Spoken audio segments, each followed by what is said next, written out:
Assalamualaikum Besti, terima kasih ya udah mampir. Nah, di hari ini aku bakalan bahas satu kasus kriminal, kasus pembunuhan yang melibatkan 3 orang sahabat. Ini anak-anak gadis nih, masih pada di bawah umur. Ya udah, tanpa berlama-lama, mari kita bahas kasusnya.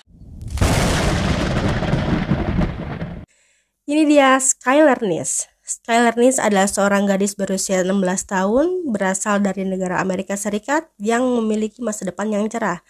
Kenapa kok bisa dibilang kayak gitu? Karena anak itu anak yang pintar, anak yang rajin, anak yang aktif di kegiatan sekolahnya, dan layaknya seperti remaja pada umumnya, Skylar Nice ini sangat aktif banget di media sosial. Nah, dia juga gak pernah bolos, bahkan satu kali pun, baik itu di sekolahnya maupun di tempat kerjanya. Oh iya, si Skylar ini dia punya kerja sampingan. Dia bekerja sebagai pelayan di salah satu restoran siap saji. Skylar ini memiliki 2 sahabat dekat. Yang pertama namanya Celia. Nah, kalau sama Celia mereka tuh udah kenal lama. Jadi kayak teman masa kecil gitu. Dari umur 8 tahun mereka udah bareng-bareng. Nah, kalau sama sahabat yang kedua namanya itu Rachel. Mereka kenal Rachel ini di awal masuk SMA. Selain itu, Skylar Nice memiliki keluarga yang sangat harmonis dan berbanding terbalik dengan kedua sahabatnya, si Celia sama si Rachel.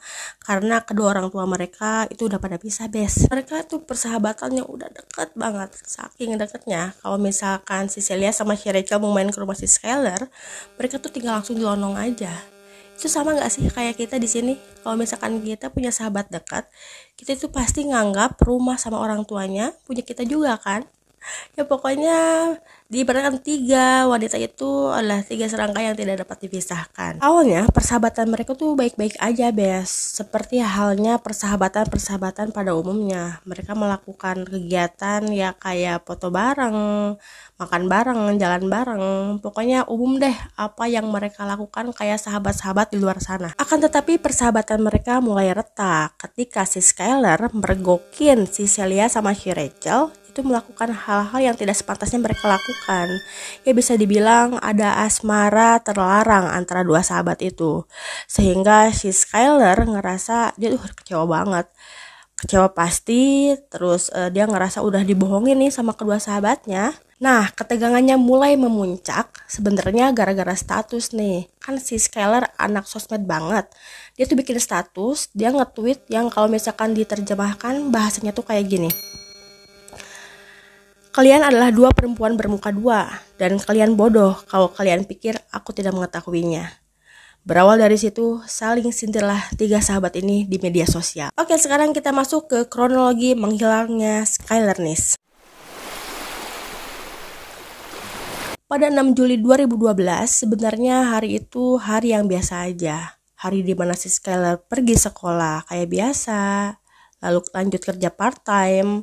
Setelah itu dia pulang ke apartemennya ya kayak biasa aja. Dia istirahat dan pergi tidur. Tapi itu yang orang tuanya tahu.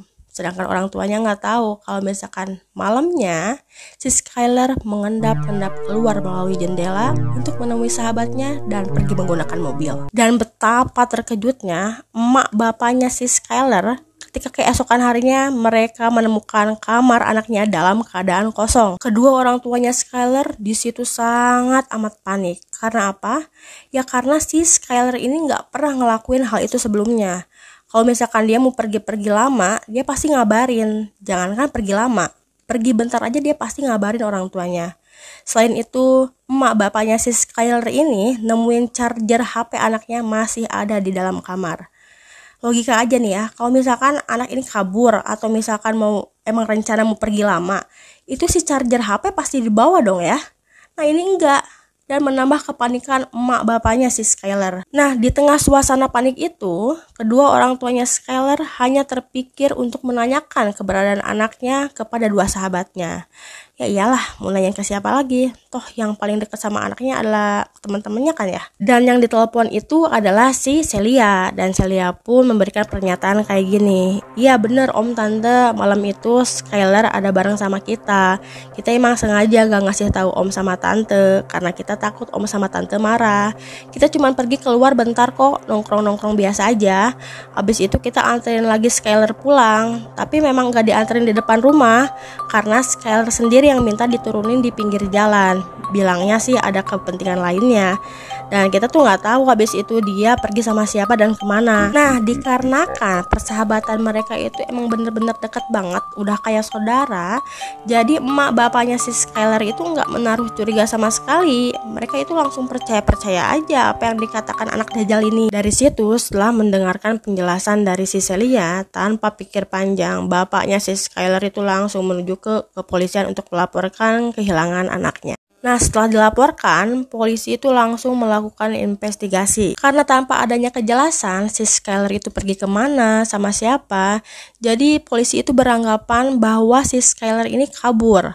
Mengingat usia yang masih 16 tahun, masih labil-labilnya, jadi polisi memprediksikan ini anak tuh lagi ada masalah, jadi dia tuh nekat kabur. Dan dengan lantang, orang tuanya si Skylar ini membantah apa yang dituduhkan polisi. Dan mereka meyakini polisi berkali-kali menegaskan bahwa, "Pak, keluarga kami itu adalah keluarga yang sangat harmonis. Jadi nggak mungkin si Skylar itu kayak gini. Ada masalah di keluarga itu nggak mungkin, Pak. Lagian anak kami itu adalah anak yang penakut, Pak. Jadi kayak nggak mungkin kalau misalkan dituduhkan anak kami itu kabur." Dan karena dinilai kerja polisi itu kurang gesit, mereka pun berinisiatif untuk mencari anak mereka sendiri. Dengan cara membagikan poster tentang kehilangan anak mereka, dan alhamdulillahnya lagi, semua teman dari Skylar nih ikut turut membantu, termasuk kedua sahabat-sahabat sengkleknya. Hingga berbulan-bulan, polisi dan kedua orang tuanya Skylar masih terus untuk melakukan pencarian. Tetapi usaha mereka untuk menemukan Skylar masih belum membuahkan hasil. Dan akhirnya pada suatu hari, gebrakan yang dilakukan untuk menemukan Skylar nih pun mulai menemukan titik terang. Dan sekarang kita mulai masuk ke titik terang. Kasus menghilangnya Skylar Nis makin terungkap. Karena sebaik-baiknya bangkai disimpan, pasti kecium juga. Masih ingat gak sama si Rachel? Ya, dia adalah salah satu sahabat dekat dari Skylar Nis. Dia tiba-tiba datang ke polisi dan ngaku bahwasannya dialah yang udah ngebunuh si Skylar dengan cara menikamnya berulang-ulang. Dan tak hanya itu, dan dia juga turut melaporkan Celia, sahabat dekatnya, karena dia telah ikut andil dalam membantunya. Nah, sekarang kenapa nih kira-kira si Kehead ini bisa ngaku ke polisi? Ya karena dia itu ngerasa tertekan. Selama berbulan-bulan, dia adalah orang yang selalu ditanya oleh pihak polisi. Dan tak hanya itu, jadi si Rachel ini juga dihantui rasa bersalah yang cukup besar. Pengakuan dari si Rachel tentunya mengejutkan emak bapaknya si Skylar. Tentunya mereka benar-benar gak percaya dengan apa yang udah mereka lakukan ke anaknya. Ya sebab kan mereka tuh emang sahabat deket banget ya. Jadi kedua orang tuanya si Skylar ini kayak gak percaya sama gak nyangka aja.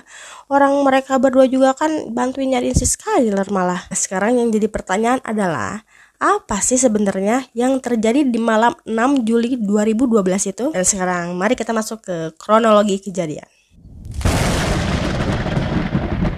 Jadi pada malam pembunuhan, Celia dan Rachel itu menghubungi si Skylar dan mengajaknya untuk pergi keluar untuk sekedar nongki-nongki. Biasalah anak muda. Nah awalnya si Skylar itu nolak. Lama-kelamaan karena terus-terusan didesak, akhirnya si Skylar pun memutuskan untuk menemui kedua sahabat gilanya itu. Dan pada jam 12:30 malam, memang si Skylar ini terlihat dari CCTV. Dia keluar dari jendela untuk menemui dua sahabatnya di dalam mobil. Mereka kemudian berkendara dan melaju sampai ke perbatasan negara Pennsylvania. Setelah itu mereka berjalan kaki ke lokasi terpencil dan rencananya mereka itu akan menghisap lintingan ganja. Aduh, bau ya. Kala itu Skylar tuh nggak nyadar kalau dia udah masuk ke dalam jebakan dua sahabat sedengnya. Dan yang lebih parah lagi, ternyata kedua sahabatnya itu telah merencanakan pembunuhan berbulan-bulan yang lalu. Nah tahu nggak, malam itu di dalam mobil udah ada banyak peralatan buat ngebunuh si Skylar. Di antaranya ada tisu, ada pisau dapur, ada kain, dan ada juga skop buat nguburin mayatnya dong. Setelah sampai tempat tujuan, si Celia Sengklek menyuruh si Skylar untuk ngambilin korek di mobil. Dan tanpa lama, si Skylar langsung membalikkan badannya untuk mengambilkan korek. Namun ketika si Skylar membalikkan badannya untuk menuju ke mobil, kedua anak dajal itu langsung berlari untuk menikam Skylar tanpa ampun. Situ si Skylar juga ada usaha tuh buat ngelawan sama buat melarikan diri. Tapi apa daya, yang namanya 2 lawan 1 ya yang satu kalah dong. Nah, pada satu kesempatan si Skylar berhasil merebut pisau yang ada di tangan si Rachel dan berhasil melukai lututnya si Rachel. Namun Celia terus-menerus menusuk Skylar hingga Skylar pun meregang nyawa. Dan dalam napasnya yang sekarat setelah ditikam berkali-kali, Skylar ini sempat bertanya, "Why?" Dan tercatat lebih dari 50 tusukan yang mendarat di tubuh Skylar. Aduh, astagfirullah, merinding ya. Nah, setelahnya si Rachel sama si Celia itu berusaha untuk menguburkan si Skylar pakai skop itu. Tapi apesnya, tanah di sana itu keras, jadi mereka nggak bisa ngegali. Terus mereka punya inisiatif buat menguburkan si Skylar pakai tumpukan batu-batu sama ranting-ranting pohon yang ada di situ. Habis itu mereka pulang ke rumah, terus mereka mandi, terus buang baju yang berlumuran darah, habis membunuh demi menghilangkan barang bukti. Namun yang menjadi pertanyaan penyidik adalah, mengapa sih mereka kok tega banget bisa ngebunuh orang yang jelas-jelas adalah sahabat mereka sendiri? Dan pada awal Januari 2013, si Rachel membawa penyidik ke hutan di mana dia mengubur si Skylar Nees. Dan mayatnya baru bisa ditemukan 1 minggu setelah itu karena di sana posisinya lagi tertutup salju yang tebal. Dan Celia ditangkap pada tanggal 1 Mei 2013 di sebuah parkiran restoran. Dia didakwa dengan pembunuhan tingkat pertama sebagai perencana dan pembunuh. Dan dia mengaku bersalah pada bulan Januari 2014. Aduh, 2 bulan ya baru ngaku, bener-bener si Celia mah. Sheila saying, we have to do this, we have to stab her, we have 1, 2, 3, let's go. She was just an innocent. Dia menerima hukuman seumur hidup dengan kemungkinan pembebasan bersyarat setelah 15 tahun. Dan untuk Rachel, dia dinyatakan bersalah atas pembunuhan tingkat 2, yaitu membantu pembunuhan, dan dia menerima hukuman selama 30 tahun penjara. Tapi ada kemungkinan si Rachel ini dapat keringanan hukuman karena dia tuh udah kooperatif buat ngebawa si Kehed Celia ke pengadilan. Meskipun mereka masih remaja, tapi dakwaan yang mereka dapat itu setara dengan dakwaan orang dewasa. Ya soalnya nggak kebayang aja kalau misalkan mereka itu dikasih hukuman ringan. Alasan mereka ngebunuh itu kan karena mereka nggak suka. Kebayang gak sih kalau misalkan mereka itu nggak suka sama banyak orang? Ya bisa pada dibunuh-bunuhin lah. Tapi ada spekulasi yang mengatakan bahwasanya si Celia sama si Rachel ini ngebunuh karena mereka cemburu. Soalnya kan si Skylar Nees ini mempunyai keluarga yang sangat sempurna berbanding terbalik dengan mereka. Mereka kan anak broken home tuh. Ya tapi tetap aja alasan apapun yang mereka pakai buat membenarkan pembunuhan itu, tetap aja itu nggak dibenarkan ya. Nah itulah tadi pembahasan kasus pembunuhan yang melibatkan 3 orang sahabat di Amerika Serikat. Mudah-mudahan dari pembahasan barusan kita dapat banyak pelajaran ya. Jadi kita tuh lebih hati-hati sama siapapun termasuk orang terdekat kita. Dan kita dijauhkan dari sahabat-sahabat modelan si Celia sama si Rachel ya. Kalau suka sama video ini tolong di like, share, and subscribe biar aku tambah semangat lagi buat bahas kasus-kasus lainnya. Oke sekian dulu untuk video kali ini. See you di video-video selanjutnya. Assalamualaikum.